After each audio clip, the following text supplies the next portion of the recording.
Today we're going to look at the first of many, I think there's 10 geometry laws that we're going to look at, geometry theorems.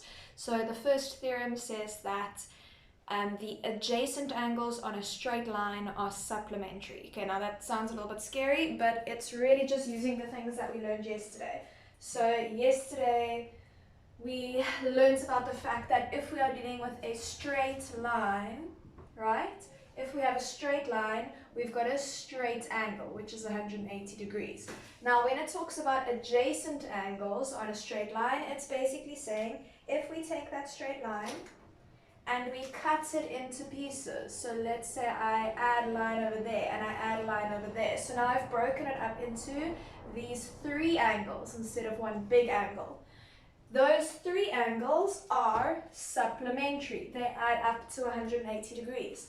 And that makes sense because we know that this whole thing is 180 degrees. So these three together must add up to 180 degrees, right? If you take something and you break it into pieces, if you put those pieces together, you should end up with whatever you had originally.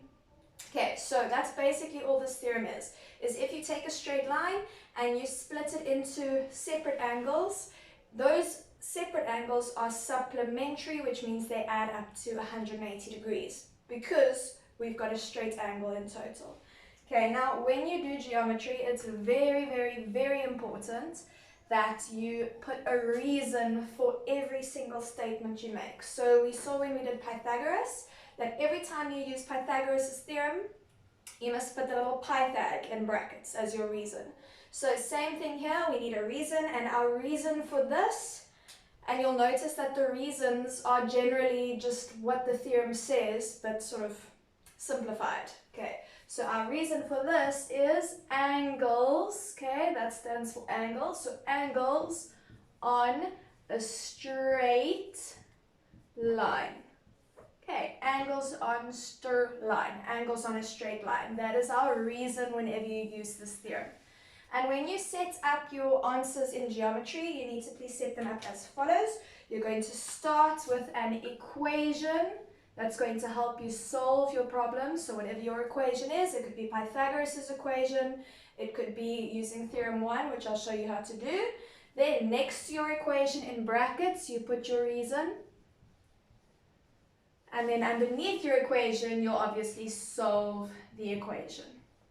Okay, so in geometry, every time you write your first equation down, you need to write a reason. You need to tell me, how did you know that that equation exists? How did you know that that's a thing? Okay, so you write down your reason. If you're doing the first theorem, your reason would be angles on a straight line. Okay, so this is how you're going to set up all of your answers in geometry. Okay, so I'm going to just actually jump straight into the first example. Let me pause you there and make some space. Okay guys, so there is your first example. So in this diagram, we need to determine the size of x. Now, first off, let's have a look. In this diagram, we've got two angles, right? We've got the angle ALK and we've got the angle KLB. Okay, we've got that x and we've got that 150. Now we can also see that we have a straight line that goes from A to B, which means this whole angle together should give me 180 degrees. Now if that whole angle should give me 180, then that means these two added together must give me 180. And that is what Theorem 1 is. Okay, so the way we set up our answer is we start off by writing an equation, and our equation is that the sum of these two must give me 180. That's what supplementary means, eh? The sum of those angles give you 180. So starting off with my equation, x plus 150 degrees equals 180 degrees. There is my equation or my statement, and then next to that I write my reason. I know this because I'm using Theorem 1, which says angles on a straight line. Okay, now we can go and solve our equation. So remember, we need to get rid of this 150, so we're going to subtract it. So we're going to have x equals 180 degrees minus 150 degrees. And we simplify each side, so that's going to be 30 degrees. So we've solved for x. This little angle over here is 30 degrees because 30 and 150 together give me 180. Okay, so nice easy one to start with. It's going to get a bit trickier, so I'm going to quickly pause you there. Okay guys, so here is your second example. You can see that we've now got 3 angles on that straight line. Okay, we've got a straight line from C through into D, and that whole line together we know must give us 180 degrees, and that's been split into 1, 2, 3 angles now. So now when we go and make our equation, make sure you remember to include all 3. So all 3 of those angles together must add up and give me 180 degrees. All 3 of them are supplementary, and when we write our equation we must always write our reason next to it, and our reason is angles on a straight line. Okay, and now we just solve our equation. So keeping the 180 there, we're going to subtract 30 and 60. So we're going to have y equals 180 minus 30 minus 60, and when we simplify that we get 90 degrees. Okay, so y is actually a right angle. Y is a 90-degree angle. Okay, I'm going to do, how many more am I doing with you? Looks like 2 more. I'm going to do 2 more examples with you because it can get a little bit trickier than this, especially when they start putting that straight line on its side or a little bit skew. So I'm going to show you 2 more and then you guys are going to practice. Okay guys, so here is our third example. Let's just look at the diagram first. So here our straight line is going vertically, right? And that straight line is again being split into 1, 2, 3 angles. One that's 70 degrees, one that is 5z plus 50 degrees, and one that is z degrees. Okay, and they want us to first figure out what the value of z is, and then once we've done that, figure out this angle RQS, this angle here. Okay, so first thing we need to do is find out what is z equal to, and then when we've done that, we can find out what is that angle RQS equal to. Okay, now to determine what z is, let's plan this. If we made an equation with 70, this angle and this angle, then we could solve for z, right? And then once we have z, we can substitute it in here and solve for that angle. So that's going to be our plan. So we're going to start off with our equation, and our equation here is that if I take all 3 of these angles and add them together, I'm going to get 180 degrees because that is a straight angle, right? So if I say 70 degrees and I add 5z plus 50 degrees and I add z, I should get 180 degrees because I have angles on a straight line. Okay, now we're going to go ahead and solve this equation. So I'm keeping my 5z and my z on the left, and then I'm going to subtract my 70 and my 50 from the right. 180 minus 70 minus 50.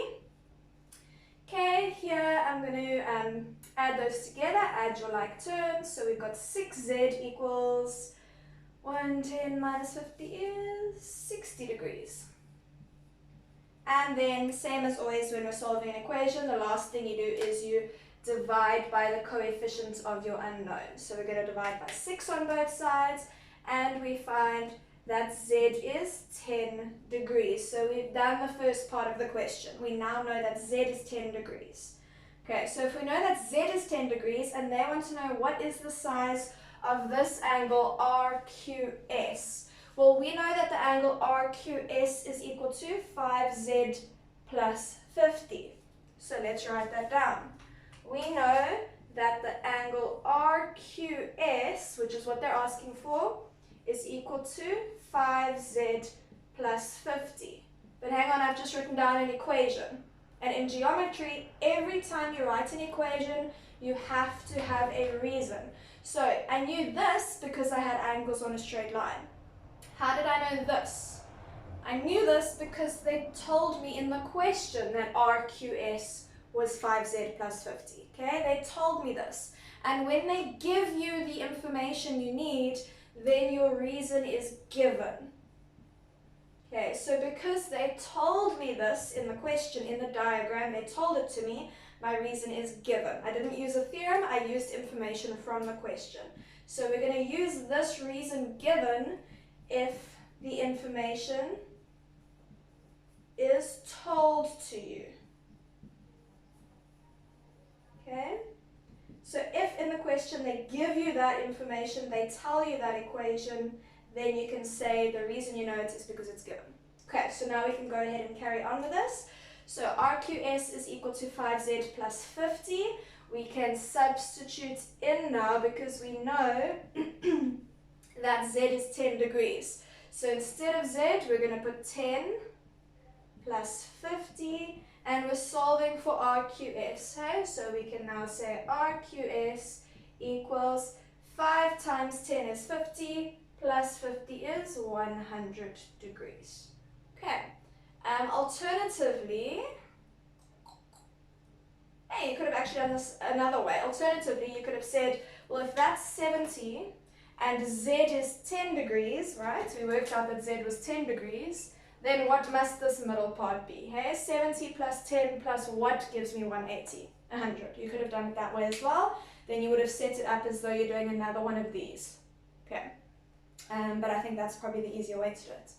Okay, so I'm going to do one more question with you, and then it's your guys' turn to try it yourself. Okay guys, here's our last one. So we've got a diagram here. We need to determine the size of x. So let's have a look. We have a straight line from I to j, which means all of these angles have to add up to 180 degrees. Okay, so adjacent angles on a straight line. Adjacent, by the way, just means that they're next to each other. Okay, they have the same vertex. They all start from the same point. Okay. If you want to imagine it this way, it's almost like they're pizza slices from the same pizza. Okay, so just quickly veering off topic here. Let's say I had angles there, and then I had an angle there as well. These are on the same pizza. These two are part of a separate pizza, so these are not adjacent. Okay, these three add up to 180, and then separately, these two add up to 180. Okay, so adjacent means on the same line, starting from the same point. They have the same vertex. Okay, so anyway, sorry, back to this question. We need to solve for x. We know that this straight line is being cut into 4 pieces, and all 4 of those pieces must add up to 180. Okay, so let's go for it. We start with an equation. We know that those 4 angles together must add up to 180 degrees. And our reason, I didn't leave space for the reason. Okay, if this ever happens to you, you don't have space for the reason, you can just put the reason on the next line, it's fine. Okay, so this is angles on a straight line. And now I'm going to solve my equation.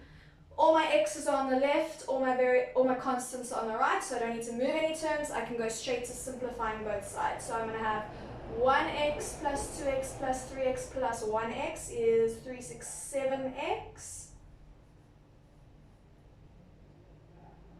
Yep, and that is equal to 180 degrees. And we're solving for x, which means I need to divide both sides by the coefficient of x, which is 7. And I get that x is equal to a nasty fraction. Oh, okay. The example on your worksheet is wrong. I'll just fix it before I send it to you. It's fine. Okay. So we've got x is equal to 180 divided by 7. Sorry, I need to find my calculator. Which is 25,71 degrees. Okay, again, anytime when you have a fraction as an answer in geometry, it's a little bit tricky. If you are dealing with a fractions question, you know, like in question 1 of your tests, where it says simplify the following without a calculator, and they give you common fractions, you need to give your answer as a common fraction. Anywhere else, you need to turn it into a decimal and do 2 decimal places. Okay, whenever we're talking about a physical quantity, something measurable like an angle, you change it to a decimal, 2 decimal places. Okay, so here we round to 2 decimals. You will be reminded of this in your tests. In your instructions, it will say where necessary round to 2 decimal places, but it's just a good idea to just remember that it's always 2 decimal places when it's a decimal. Okay, that's it. Let me know if you get stuck. I know it can be a little bit tricky. You gotta sometimes squint and sort of turn your head and turn your book around to see these things, but practice makes perfect. I'm not kidding. The more you practice this, the more you start recognizing the patterns. Okay. So please try your absolute best. If you're struggling, just keep trying. I know that sounds like terrible advice, but if you're struggling, just keep trying. The more you do it, the better it will get. And please do let me know if you get stuck.